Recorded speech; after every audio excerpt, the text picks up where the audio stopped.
Subscribe to our YouTube channel and press the bell icon to get the latest updates. Rakesh bhai, welcome to Off the Cuff, and tell us, are you ever bearish or always bullish?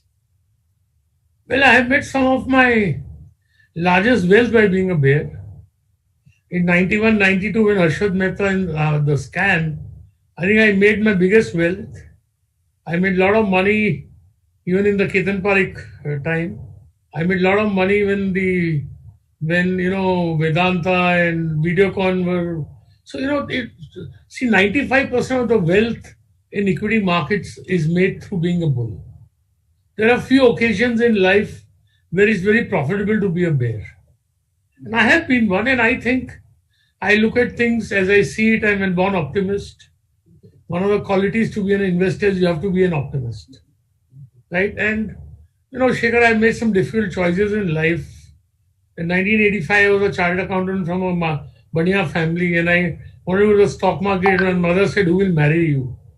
And defying everybody, and I told my mother that you'll have one less daughter-in-law to trouble you. And I defying everybody in life, I came to the markets. So I am a bull of the market, and more than that, I'm a bull on India. I think time has blown me up. I think people are very contemptuous that I'm always a bull. But even at the cost of boasting, I think if they had followed me, they would have been maybe far richer than what they are. What is bull and what is bear? Because the market has to go up, the market has to come down. So do you agree with this characterization of individuals who work in the markets full time? I will not say players. You are now a full-time market person. Now, can you describe people as bulls or bears? Because if you could compartmentalize people like that, then market would be very easy to game. So, a good person in the market is like a chameleon. He changes his colors with the changed circumstances. You should not, you have to approach the market with what the realities are. You have to see the market as it is rather than what you would like it to be. So I don't think that you should be a bull all your life or you should be a bear all your life. You got to change, be a chameleon, change your colors as circumstances change. And I think I'm quite competent and able to do that. I see things as I see them and as they really are, I believe, rather than what I would like them to be. Just because people don't like what I say or people differ with what I think, doesn't mean that there can be contemporaries of me or I can be contemporaries of them. And I don't think you can ever differentiate or, mark yourself in the market unless and until you have your own opinion. I think whatever I achieved in life, one of the biggest factors is that I've always thought independently. I made the biggest first fortune of my life when everybody said that Madhu Dhanvate will give a very bad and socialist budget. And I thought that, the Prime Minister was VP Singh. He was the person who abolished estate duty in India, who brought down the rates of tax substantially. And I thought, although he was a Thakur, he's a born businessman and he won't disturb business. And that was the day on which my wealth went from 2 crores to 20 crores overnight. Because I stuck to that opinion despite the biggest stalwarts of the market, including Mr. Radhakishan Damani and Mr. Nimish Shah, was so bearish. So I think you got to have independent thinking, you got to change with the circumstances, and you got to accept defeat. See, Churchill has said you have to lose many a battle to win a war. And it's very ego-hurting to admit that you are wrong. But to succeed in markets, the only way to do it is to be ready to lose the battle. And I'm always ready to lose the battle. I want to win the war. There have been so many times I've been wrong in the markets. I've admitted it. My strike rate is also not as high as people think. You always remember it's what George Soros said. He said it's not important whether you're right or wrong in markets. It's more important how much you lose when you're wrong and how much you make when you're right. So are you bullish or bearish right now on Indian markets? I'm extremely, extremely bullish, and I have been extremely bullish from April. Yeah. And let me tell you one thing, I sold 2% of my portfolio in March at the lowest levels. And I turned bullish in late April, mid-May, and I'm carrying the highest leverage of my life. And I think the biggest bull market of India lies ahead of us and not 1,000 kilometers away. We are in that process. If I tell the Rajdhani is from Bombay to Delhi is the bull market, I don't think we have even reached Dhanu from Bombay. Rakesh bhai, you said that in March you sold a bunch of your portfolio. By April, May, you turned bullish. Now, April, May, that timed exactly with the peak of the pandemic when the cases were rising every day. Everybody was hiding. We were under a complete lockdown. Right. And at that point, nobody saw light at the end of the tunnel. So, how does Rakesh Jhunjhunwala turn from bearish to bullish as things get worse? Yeah, I don't write notes for anybody, right? It's just how the mind works. Uday told me to discuss with his board. He said, I don't find anybody optimistic other than you. Uday Kotak told me, and actually I had a 1 hour session with his board. Because he said, I want your optimism to grow on people. So I felt people were too pessimistic. After all, it's a flu. It's not a cancer. Right? So people were too pessimistic, and I understood some kind of ramifications. I mean, we are recording, Rakesh, we are recording today when the famous man who said it's another flu is going out of power, that is Trump. So this isn't just a flu, this is worse than a flu. I did not advocate that you do not take precaution against the flu. Right. Right? And see, the maximum fear of a problem is when you cannot understand the size of the implications of that problem. And the way the market rebounded, right, it gave a message. The market always gave a message. Market is like the weather, you may not like it, but you have to bear it and learn from it and prepare for it. I think I have always had this on the back of my mind that all change that has come from 2014, it's going to come together. People don't understand Jan Dhan. People don't understand Aadhaar. My health today has a passport. He has an identity. He used to pay 5% transfer money. Now he doesn't pay anything. So therefore, the change that has taken place through RERA, through the insolvency, through the way we are dispersing subsidies, the way we are trying to create ease of business. I think, I said in the NRI meet, what did America give the non-resident Indians? A platform? I think India is giving a platform today. How could I have earned wealth if I did not have the platform of India? So that is where my bullishness basically stems. I think if we grow, I think we'll grow 7% negative this year. Real, right? Next year we'll grow 10% positive. And within 3 to 4 years, I see double-digit growth in India. And I agree to disagree. I may be wrong, but that's my opinion. Yeah. And I put my money where my mouth is. Tell me something as somebody who's completely innocent to the markets. I mean, if you check my Demat account, I have nothing tradable except some stock option shares of the Indian Express where I used to work there, nothing else. So I am a complete innocent to the markets. Please tell me, and there are many people like that in India, that how do we understand this phenomenon that when the economic indicators are going down, the market indicators go up. When the economic indicators go up, economy goes north, market goes down. If the market was to act exactly as per economic indicator, the economists would have been the richest. And if I had listened to the economists in life, I would have been a poor man today. So markets are like women, always commanding, always mysteries, always uncertain, always volatile, always exciting. And markets are predicting mechanism. They predict the future. They don't look at the present. And they don't look at the past. As Warren Buffett has said, if the markets are to be a replica of the past, the librarians would have been the richest. So therefore, markets, see the fact that everybody is foxed. Nobody is participating. And market is just not relenting. And there's no scam in the market. Right? It shows that the market is long life. So we are not sitting on a bubble. Well, your words make me triple bullish. Because when people are not ready to recognize reality, the markets will not even correct until they recognize reality. The leverage position is going down and markets are going up. It's a bull's dream. I have Gurpreet Singh from SBI Mutual Funds, who has a question. What should the equity investor do with the markets at all-time highs? And also, which sectors do you think will do particularly well in the next 2-3 years? There are two parts. Markets are high doesn't mean there are no available good investment opportunities.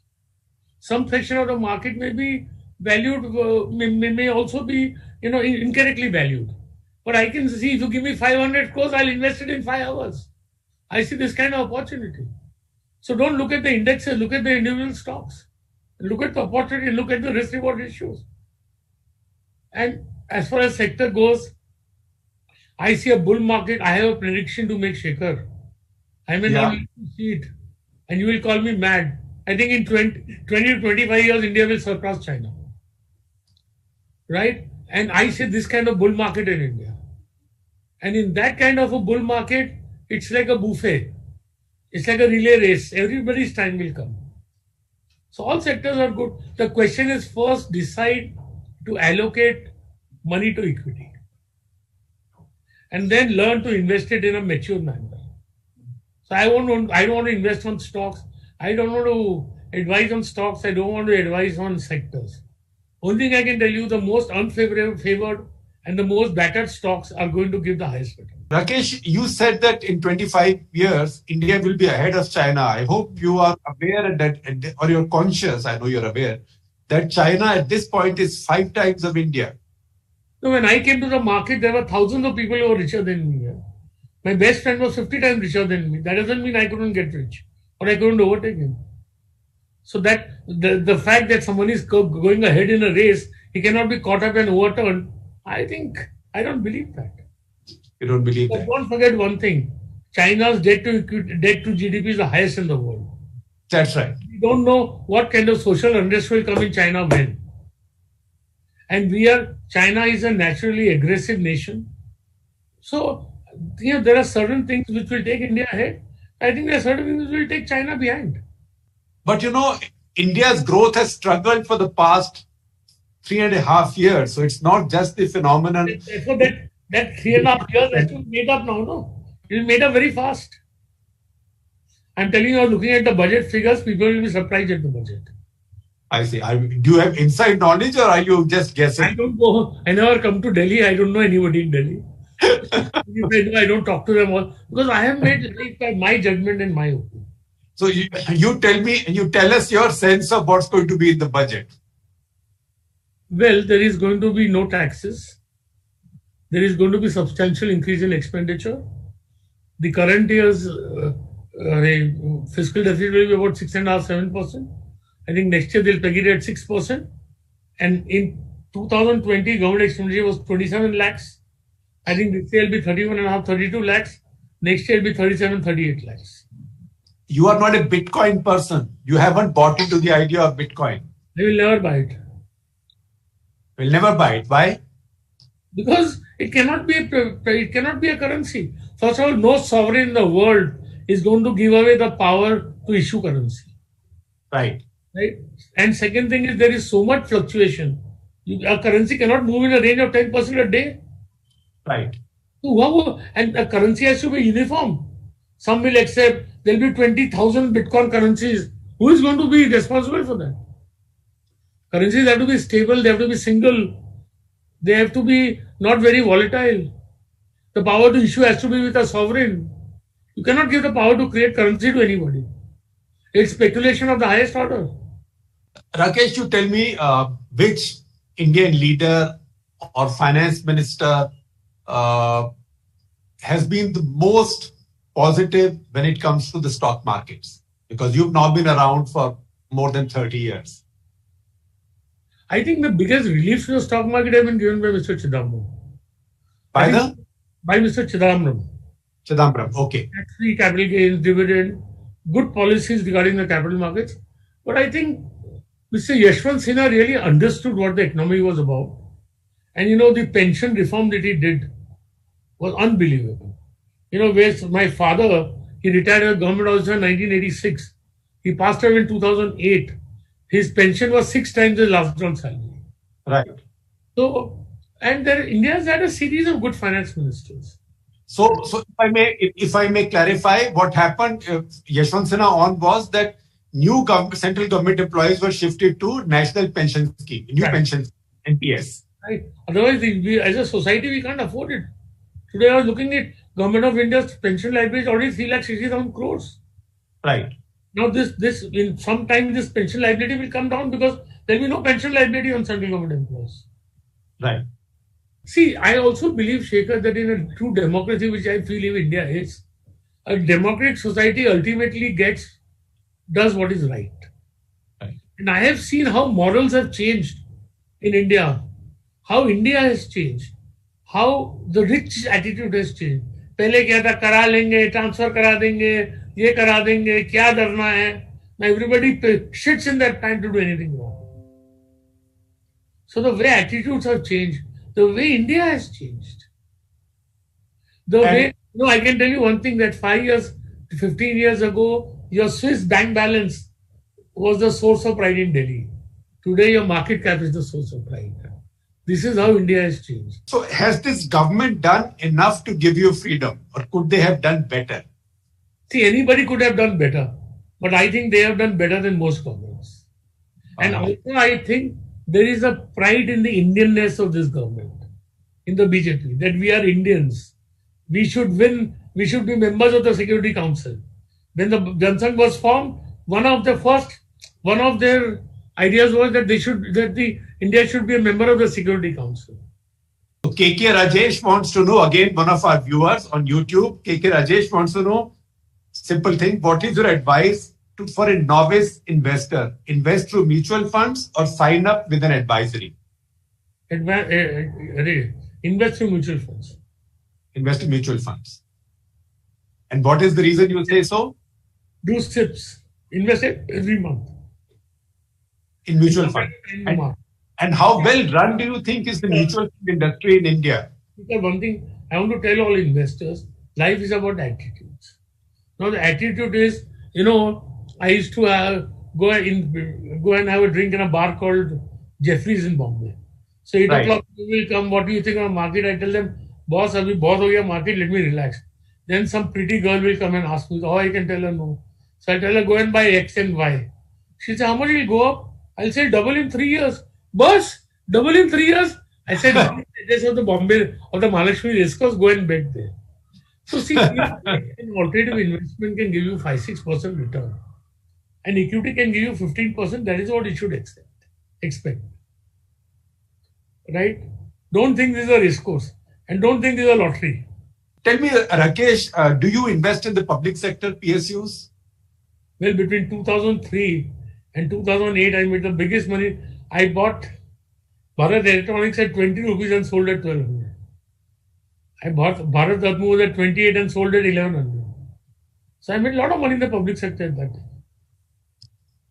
No, you said you bought at 28 and sold at 11. How did you make money? Well, 1100. Oh, 1100. Okay, all right. I think there's a lot of opportunity in the public sector. And I think the biggest opportunity in the public sector at the moment is in public sector banks. Because I think, the economy is going to grow. The people are going to be able to garner deposits of the public sector banks. They have made more provision in their books than maybe HDFC and ICICI Bank. Right? They're well provided for the bad debts. And now they are at the cusp of efficiency. Right? And the valuations are ridiculous. Do you understand one thing? That Canara Bank has the same loan book size as ICICI Bank. Right. And the market cap of ICICI Bank, I think, is 5 lakh crores or 4 lakh crores, and Canara Bank is 25,000 crores or maybe 30,000 crores. Cost to income ratio of ICICI Bank is 40%, of Canara Bank is 55%. That's going to come to 45. And once what will happen, that after all we have lent some 1 lakh crores. The liquidity is only 5 lakh crores, no? Which is 5% of the advances. Once this goes away, then banks will get pricing power. And in no country in the world does a credit cycle take place before 8 to 10 years. So, and do you think this government will carry out the reforms that the PSU banks need? They are in the process of carrying it out. They have merged the banks. They are going to sell some of the banks. Now, Ramya also has another question, which is the market is my profession. Completely different question, because she's better informed than me. It's easy to be better informed than me on the markets, but she is very well informed. She says, what do you anticipate with a mega IPO like LIC? Do you think the market will have appetite for something like that? Surely. Worldwide there will be appetite. Worldwide. And India. And will you be moving some money there? Well, I don't know what I'll be doing. And I don't comment on specific opportunities. Generally, I don't put money in IPOs. Yeah. So I have Girish, you don't put money in IPOs, okay. Generally, I don't. Generally you don't, but you are not saying that you will not in this one or you will in this one. Never say never. What kind of parameters, we know that you have your instinct, but what kind of parameters should one have while evaluating a company for investment? See, first thing I look at opportunity. Opportunity I define in the sense that how many tourists and how many business people will come to Bombay to stay in hotels. So that is the opportunity in hotels. If the opportunity is large, right, then the growth possibilities are large. Example, toothpaste consumption, right? Software, Infosys wouldn't have been Infosys if the internet was not born. If the application of digital technology had not, had not developed so much. So that's opportunity. Then if there is opportunity, then we look at the competitive ability in a capitalist society, in a competitive society. Is my company going to be competitive? Competition can arise from technology, it can arise from marketing skills, it can arise from tariffs, it can arise from so many factors, from efficiency, size. Then I look at the ability to grow. My friend Durgesh asked me, should I invest in small cap or large cap? I said, I want to invest in the small caps, which are going to become large caps. I look at what I call is scalability. I saw on a Fiat, when I grow up, will I be a Mercedes? And scalability has so many barriers: capital, ability, attitude. Then I look at the, I would say the financial profile or the input-output ratios, the working capital cycle. So I have Prasenjit Mandal, again one of our viewers live, watching us live, who wants to know, it's a tricky question, what do you think of the performance of the current finance minister? Well, I think fair enough, not good, not bad. Okay. Not good, not bad. Okay. So what could she do now with this budget that will make you say, oh, this is good? Be bold, don't impose taxes, let growth come, and then you think of taxing. Well, because some things fester. For example, you have this Vodafone case, you have the Cairn case. These are all retrospective tax cases with BJP itself as that. They will die the natural death. Pardon me? They will die the natural death. See, there are broader questions, not about the Vodafone case. The broader question is about the right to tax. Right. It's not about retrospective or prospective. Some of the judgments in the Vodafone case are questioning the right of the government to tax. Right? That doesn't matter. And I don't think she's the one who's deciding whether to appeal or not. And what does it matter? We have one of the lowest corporate rate tax in the world now. So that's okay. But would it help if Modi government withdrew this retrospective part of it, keep the current part of it? They are not imposing any taxes retrospectively, and they have kept to their word. Yeah, but once the cases that fester. It will fester and what is there? So generally people who are in the markets, that there's an impression that they are very cold-blooded, they are very brutal, and this has come from Hollywood movies as well. Greed is good, right? How accurate is that characterization? As long as the means are right? These are markets, this is not charity, boss. This is competition. So as long as I use proper means, I want to own all the wealth of the world. I have right of all greed. But the means that I use should be legitimate. And I judge my means by the spirit of the law and by my conscience. If my conscience says what I'm doing is right, and I'm following the spirit of the law, I have right to be greedy. I have right to try to earn the greatest wealth in the world. What's wrong? So I have a question. I did not forget one thing, that the worst of the mistakes are made in the best of the times. So that greed accelerates and ends in tragedy when you think everything is permanent. Just because I had a great time from 89 to 93, from 93 to 2000, my portfolio didn't go up at all. So, don't take anything for granted and don't get used to something. All success is temporary and transient. As is all failure. Absolutely. Do you see, this is Jayant Ranganathan, who wants to know, do you see, you told us that India will exceed China in 25 years, but do you see in the next 5 years, India reaching that $5 trillion level? I don't say 5 trillion in 5 years, but I think India will surprise on the upside. Surprise on the upside. But would you put any number to it? How much? Or? See, what I feel is that 21, 22 will come to 10% growth. Real Right. growth, not inflation with inflation, not nominal. And I think then we'll go to 6, 7, 8, 10 like that. And I think 10 is where we will peak.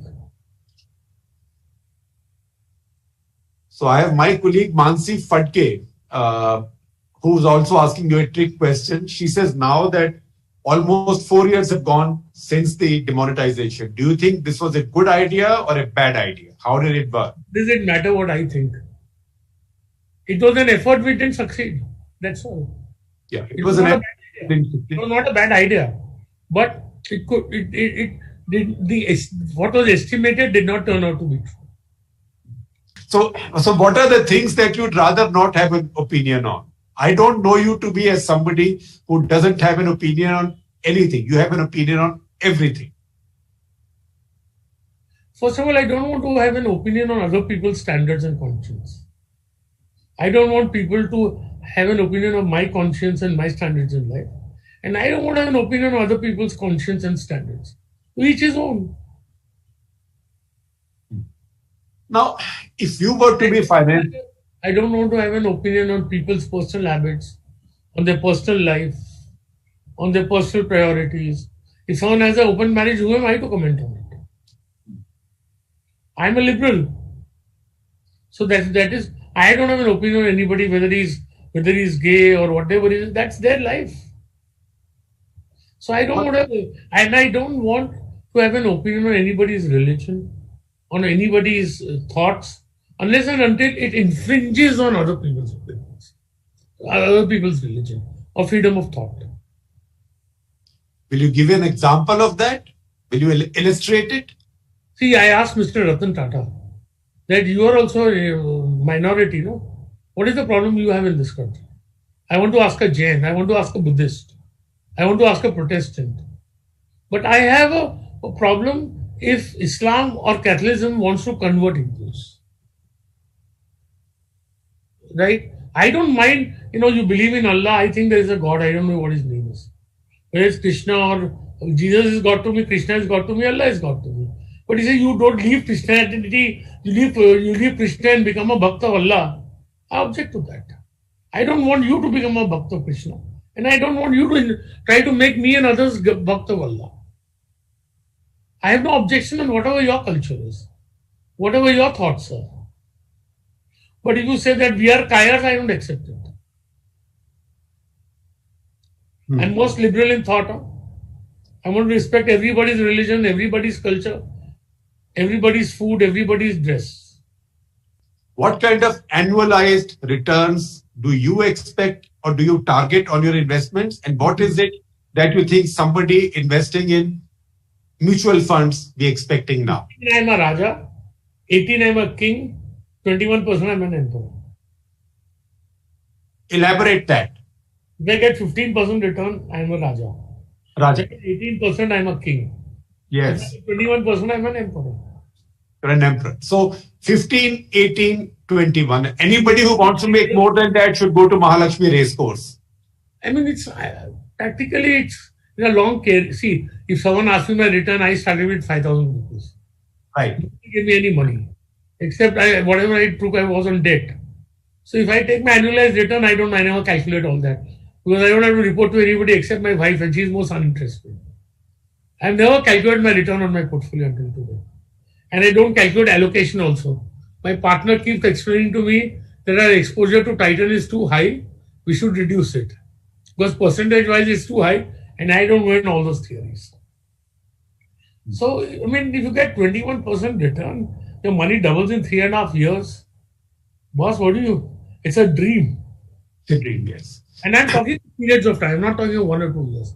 In my And case, to expect more is greed. it's not practicable. To expect is okay, but it's not practicable. You have to see reality, no? मैं सोचूंगा मैं तो राजा हूँ, मेरे को 89 से 93 में मेरी वेल्थ 2 करोड़ की 200 करोड़ हो गई, तो 93 से भी 98 800 करोड़ होनी चाहिए. It's not practical, not possible. So I have a last question from Vivek Srivastava, who wants to know what is, now this is again advice for common people. For common people investing in stock markets, so might have investable surpluses. Should they go the SIP route today, or should we make large bulk investments? You should go through the SIP route. Because India is basically in a bull run. Right? It's very difficult to time markets. Right. So every month you put your money in an average. And there will be times when you should withdraw also. Or you should stop putting and withdraw also. Right? But I think India, the greatest bull market India will ever see, is ahead of us, not behind us. So right now you will say is not the time to withdraw. Not at all is the time to put.